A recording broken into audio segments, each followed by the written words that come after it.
G'day and welcome to another edition of Sage of the Dusty Page. Here I am. So today I thought I'd try something different and give this a go. I'm going to talk to you about the concepts in Perilous Dark, FROSTGRAVE, the game by Joseph McCulloch. I'm going to do a flick through of that, or review of Perilous Dark next, but I just wanted to talk to you really about the concepts in the book, because there's some really good fun to be had in this book with solo and cooperative play. So I suppose that you set the scene, you're playing the game solo, so how do you make the game exciting and not predictable? So in Perilous Dark, Joseph goes through a number of concepts, and I've actually come up with a few of my own, homebrewed, that we'll add in. So the first one Joseph talks about is limiting the time, so and creating pressure on you to keep the game going, keep the game moving. So the limited time, so you can have explosive gas leaking across the dungeon. The exit door is slowly closing, and you've got to get across the room to get through the door. So that's one way. Another way to keep you moving is to have unlimited monsters and spawn points. So you can create say 5 spawn points around a table. That could be in each corner and one in the middle. And you can have either a random table, or you could have set intervals that you can control the flow of monsters onto the board. If you don't deal with them, or you don't keep moving to get off the board, you will be overwhelmed.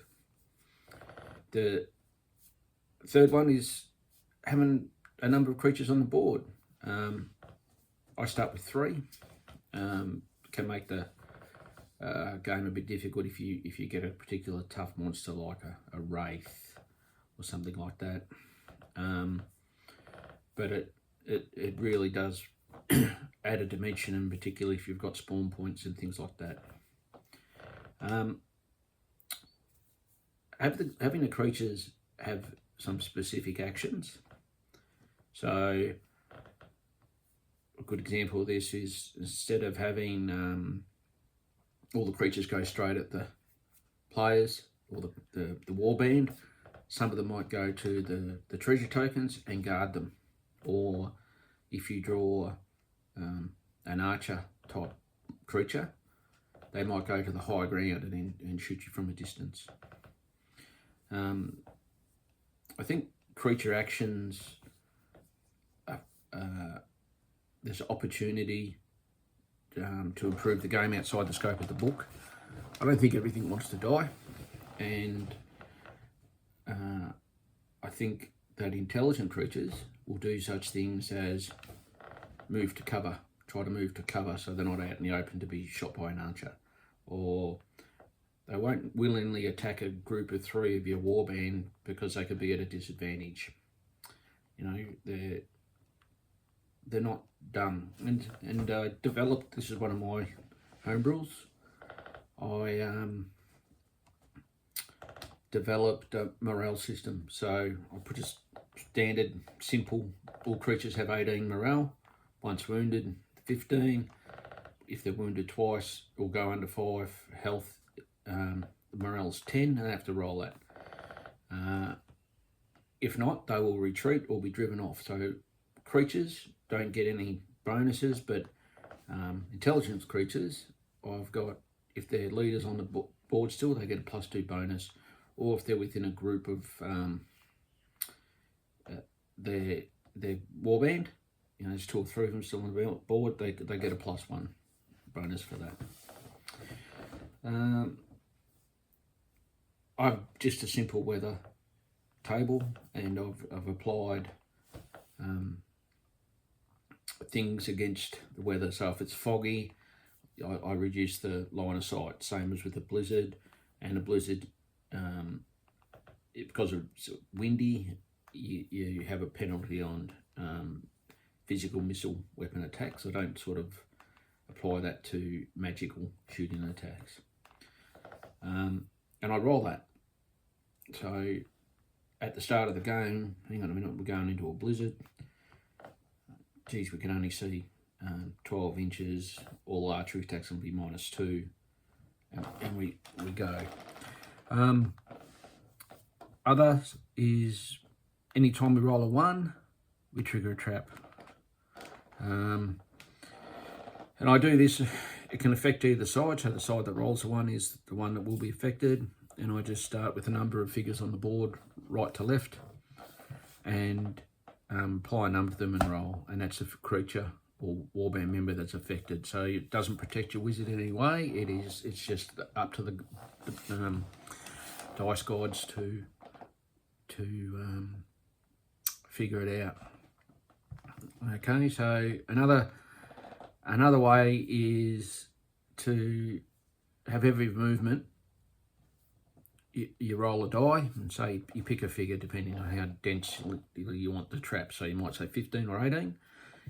You roll the die for each figure moving, and that figure, if it rolls over 15, say, it triggers the trap. It slows play down a bit, but it makes it more interesting from a solo aspect.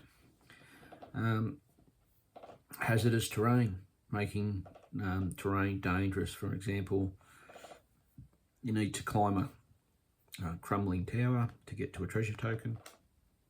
Each roll, you assign a target number, and if it's greater than that, the tower crumbles and you fall. Number 10, build monsters. Just get at it and build them. I like doing this. I've got numerous role-playing games, and I like the old AD&D monsters, and I just give them a stat line and bring them in. Out where I get to use all my old miniatures and that sort of stuff, and it just makes it interesting. You can have specific golems. I've got a graveyard golem somewhere in this room, and it's just good fun.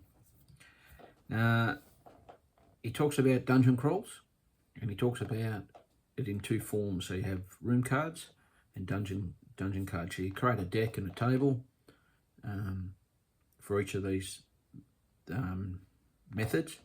So the room idea is you have 5 or 6 30 by 30 rooms. They could just be out of card, they could be out of plaster Paris, which is what I've done with mine. You then draw the card, and it will say this is the room, this is the number of exits, and then you can either on that room card say it's got 3 knolls in it, or you could actually have a treasure table, a trap table even, and a creature table, and really randomise it.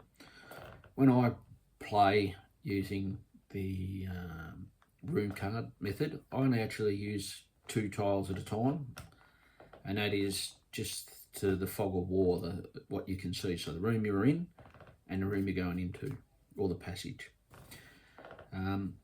So yeah, the room concept, 5 30 by 30 rooms and a couple of passages. Where dungeon cards, it's more like your traditional dungeon crawl. You have passages, you have intersections, you have all sorts of things. So and you have smaller rooms, and you might have a boss room at the end, or a goal, and that's one of the other things I'll talk about at the end. And you draw them out, and you need a map if you follow the principle of just having where you've been and where you're going to. So you only got 2 bits of terrain card on the board. The other one I have here is event cards, and these are, I got this concept from the Rangers of Shadow Deep. I think this is good. That could be every round you have an event card. So what could be a good one? You're fighting some gnolls and ruins, and one of the events is a horn sounds. Okay, what does that mean?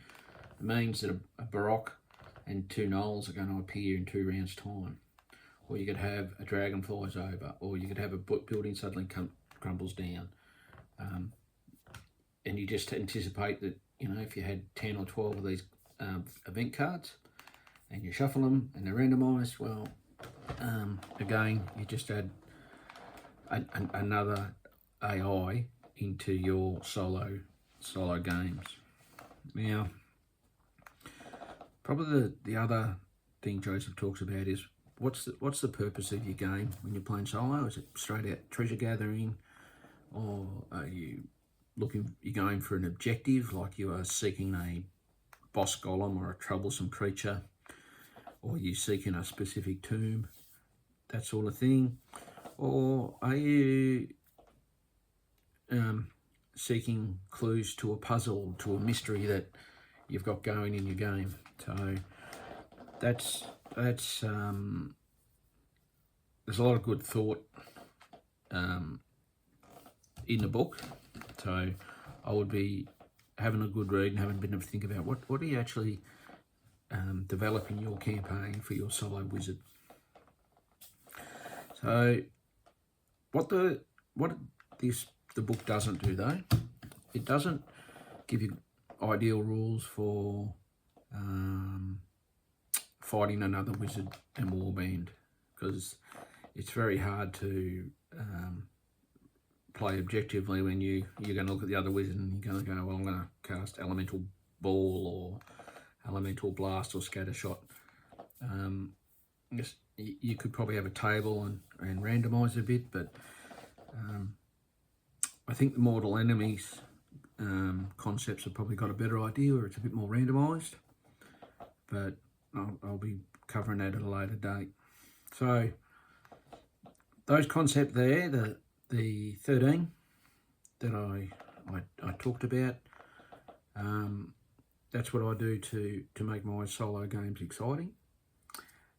Thank you to everybody that's liked and subscribed. It's really good. I've had a lot of trouble trying to upload a video, and I just thought, well, I've had some back surgery, and I'll give this a go, and we'll see how we go.